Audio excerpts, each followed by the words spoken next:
محبي قناة أخبارك، نتمنى لكم فرجة ممتعة المرجو عمل لايك واشتراك في القناة لتشجيعنا على الاستمرار والمشاهدة الجديد دائما.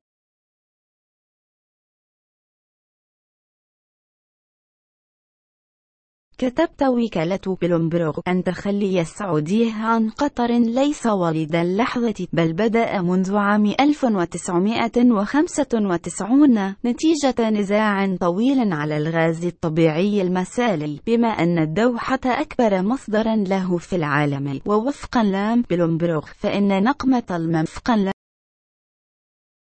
بدأت نحو شبه الجزيرة الصحراوية الصغيرة بعد تصدير أول شحنة من الغاز الطبيعي المسالي من أكبر خزان غاز في العالم، حقل الشمال البحري، الذي يحوي تقريبا معظم الغاز القطري ويمثل 20% من احتياطي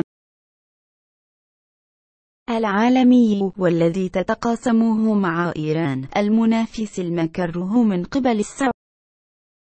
ولم يرق لبقية دول الخليج خاصة السعودية استقلال الدوحة المالي. دخل الفرد السنوي نحو 130,000 دولار، وتصديرها للغاز بعيدة عن جيرانها المنتجين للنفط في مجلس التعاون الخليجي، وهو ما أتاح لها الخروج دائرة سيطرة الرياض، التي وصفت في بيان قطع العلاقات مع الدوحة أمس الاثنين القطريين بأنهم امتداد لأخوتهم في المملكة.